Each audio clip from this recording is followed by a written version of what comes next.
Good morning. I'm Samriddhi K.C. and these are the headlines of the hour. Human rights activists staged demonstrations outside India and Pakistani embassies in Kathmandu. Speaker Khimere urges government to ensure safety and well-being of Nepalese in India and Pakistan. Lawmakers demand to publicize the accurate accounts of Nepal Electricity Authority. Former and current managing directors state that the institution remains profitable. Pakistani military confirms the launch of counter-offensive against India, accuses Delhi of launching missiles at 3 Pakistani air bases. And FIFA Council decides to expand FIFA World Cup from 32 to 48 teams, starting with 2031 edition, aims to broaden representation and accelerate investment in women's football. Human rights activists staged demonstrations outside the embassies of both Pakistan and India, calling for an end to the escalating tensions between the two countries. The Human Rights and Peace Society Nepal held demonstrations yesterday outside the Indian and Pakistani embassies in Kathmandu, emphasizing that no one wins in a war. Protesters displayed placards with messages such as "There's no alternative to peace," "War has no future," "Let's make South Asia a war-free zone," and "Extremism and terrorism are enemies of humanity." Speaker Devraj Khimere has urged the government to address the situation of Nepali citizens in India and Pakistan. During an emergency session of the House of Representatives yesterday, Speaker Khimere called on the government to respond to lawmakers' concerns about Nepal's preparedness for potential impacts of the ongoing India-Pakistan tensions. सृजित अवस्थालाई दृष्टिगत गर्दै त्यहाँ बस्ने सम्पूर्ण नेपालीहरूको सुरक्षा लगायत पर्न सक्ने सम्भावित समस्याहरूप्रति आवश्यक व्यवस्थापन गराउन नेपाल सरकारको म ध्यान आकर्षण गराउँछु। Lawmakers previously requested information from the government on Nepal's preparedness for potential impacts of the ongoing India-Pakistan tensions, citing concerns about disruptions to the supply chain and other sectors. युद्धको स्थिति बन्न गएमा नेपाललाई पर्न सक्ने सुरक्षा, आर्थिक र आपूर्ति श्रृङ्खलाको असरका साथै पश्चिम भारत र पाकिस्तानमा रहेका नेपालीहरूमाथि पर्न सक्ने प्रभावसम्मको आकलन गरी योजना निर्माणको माग गर्दछु। साथै पाकिस्तानमा अध्ययनरत 80 जना विद्यार्थीहरूले उद्धारको अनुरोध गर्नुभएको छ। तुरुन्त उद्धार र सुरक्षाको पहल होस्। यो संसदलाई समग्र परिस्थितिको मूल्याङ्कन र नेपाल सरकारको तयारीबारे जानकारी गराउन रुलिङ होस् भनी माग गर्दछु। धन्यवाद। During the meeting, lawmakers expressed increased concerns for the safety of Nepali citizens in India and Pakistan, urging the government to address these risks. They also highlighted potential security threats to Nepal due to open borders and other factors. नेपालले असंयुक्त परराष्ट्र नीतिलाई कायम राख्दै भारत र पाकिस्तान दुवैसँग संवाद र कूटनीतिक सक्रियता बढाउनु पर्छ। खुल्ला सीमाका कारण उत्पन्न हुने सुरक्षा जोखिमलाई कम गर्न नेपालले सीमा सुरक्षा बलको क्षमता वृद्धि गर्नुपर्छ। राष्ट्रिय सुरक्षा नीति अनुसार नेपालले आन्तरिक सुरक्षा, सीमा सुरक्षा, साइबर सुरक्षा, आपतकालीन व्यवस्थामा ध्यान दिन आवश्यक छ। भारत पाकिस्तान द्वन्द्वले आइपर्ने समस्याबाट हामीले सतर्कता अपनाउनै पर्छ। लाखौं लाख नेपालीहरू भारतको विभिन्न ठाउँहरूमा पेशामा बसिरहनु भएको छ भने हजारौं विद्यार्थीहरू त्यहाँ अध्ययनरत छन्। उनीहरूको सुरक्षा र सम्भावित घटनाहरूबाट हामीले आयातमा पर्ने असरलाई समयमै ध्यान दिनुपर्छ। धन्यवाद। Lawmakers discussed government's policies and programs in the House of Representatives yesterday's session. The financial status of Nepal Electricity Authority, showing both profit and loss, has become a subject of widespread debate. While Kulman Ghising was in charge, NEA reportedly had an accumulated profit of 46.47 billion Nepali rupees. However, upon Hitendra Dev Shakya's arrival, a figure of 5.26 billion rupees in losses was publicized, causing public confusion. This has led to accusations and counter-accusations between the former and current managing directors of NEA, raising questions upon current financial status of the authority. This profit-loss controversy has even reached the parliament. Chief Whip of the CPN Maoist Centre, Hitraj Pandey, during the parliamentary session expressed concern over the conflicting financial figures being released and demanded the government present the real data to dispel the confusion. Nepal विद्युत प्राधिकरणका निवर्तमान प्रबन्ध निर्देशक र वर्तमान प्रबन्ध निर्देशकले मिडियाहरु मार्फत जानकारी गराउनुभएका विद्युत प्राधिकरणका आम्दानी र खर्चका विवरणले आम जनतामा र सबैमा अन्यल सिर्जना गरेको छ। त्यसैले नेपाल विद्युत प्राधिकरणको समग्र आर्थिक अवस्थाको विवरणबारे यस सदनलाई जानकारी गराउनको लागि सरकारलाई रुलिङ होस् भनी सम्माननीय सभामुखज्यू समक्ष अनुरोध गर्दछु। The discrepancy arose after Managing Director Hitendra Dev Shakya released a profit and loss statement including depreciation claims not previously made public, showing a loss of 5.26 billion rupees. This contrasted with the previously reported accumulated profit of 46.47 billion rupees and a reported profit of 9.48 billion rupees up to the Nepalese month of Fagun of the current fiscal year. हामीले चाहिँ कुनै सम्पत्तिहरु हाम्रो power house बिल्डिङहरुको सम्पत्तिको एउटा depreciation rate straight line मेथडबाट चाहिँ गरिराखेका हुन्छौं र यति चाहिँ हाम्रो depreciation रासकट्टी गर्ने भन्छ। 1 करोडको सम्पत्ति छ भने 3% ले गर्यो भने 3 करोड प्रति वर्षको रासकट्टी हुन्छ। रासकट्टी भनेको यसलाई खर्च मान्छौं।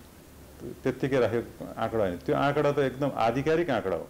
त्यो आँकडाको बराबर कर तिर्ने हो। सँगै नाफा भन्नाले तत्काल कमाइ राखेकोबाट कति भएको खर्चमा चाहिँ नाफा छ भन्ने पनि त्यहाँ अलग्गै लेखेको छ।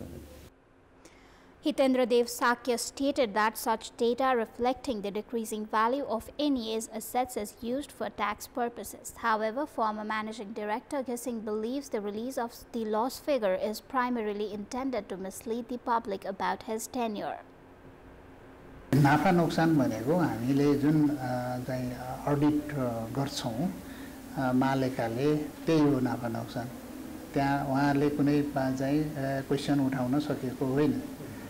त्यहाँ एउटा कन्फ्युजन क्रिएट गर्ने हिसाबले यो कर प्रयोजनको लागि जुन चाहिँ सबमिट गर्नुहुन्छ कर प्रयोजनको लागि हिसाब गर्दाखेरि चाहिँ डिप्रिसिएसन एक्सेलरेटेड डिप्रिसिएसन र पुरानो घाटालाई पनि जोडेर चाहिँ घटाउँदाखेरि चाहिँ 5 अरब अझै घाटा छ भन्ने हिसाबले उहाँले राखेको हुनाले confusion create भयो।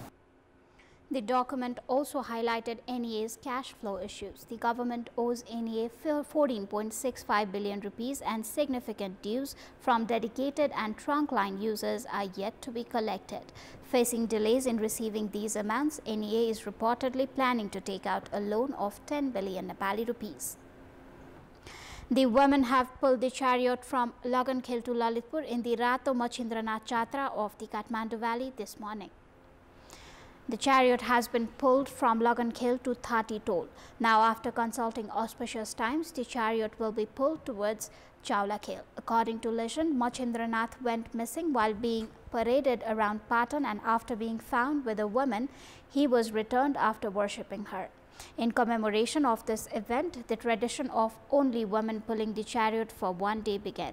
The day before the women pull a chariot, a coconut is dropped from the top of the chariot. There is a local belief that receiving this coconut is auspicious, leading to a scramble among locals to catch it. The approximately 32-hand-tall chariot of historical Rato Machindranath is worshipped as the deity of rain and good times. Welcome back. Health insurance is widely regarded as a beneficial program introduced by the government to ensure access to healthcare for its citizens. However, even after a decade since its launch, the program has struggled to gain momentum and remains mired in the ongoing challenges and inefficiencies. The first challenge of the health insurance program, started by the government in the Nepalese year of 2072, is treatment service. Within a period of 10 years, 5.9 million citizens have been associated with the insurance program. After paying 3,500 rupees and enrolling in health insurance, citizens should receive 1,039 types of treatment services from OPD, outpatient department to surgery, and 1,289 types of medicines. However, the constant complaint of the insured is that it is difficult to receive services for the insurance.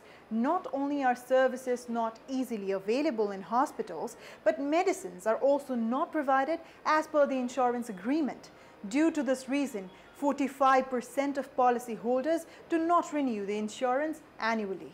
सुविधा त हो सुविधा भए पनि प्रक्रिया चाहिँ झन् ढिलो छ औषधिको अभाव अथवा स्वास्थ्य सामग्रीको अपुगको कारणले गर्दा बिमितहरू जहिले पनि रेफर कार्ड बनाउनतिर लागिरहेका हुन्छन्.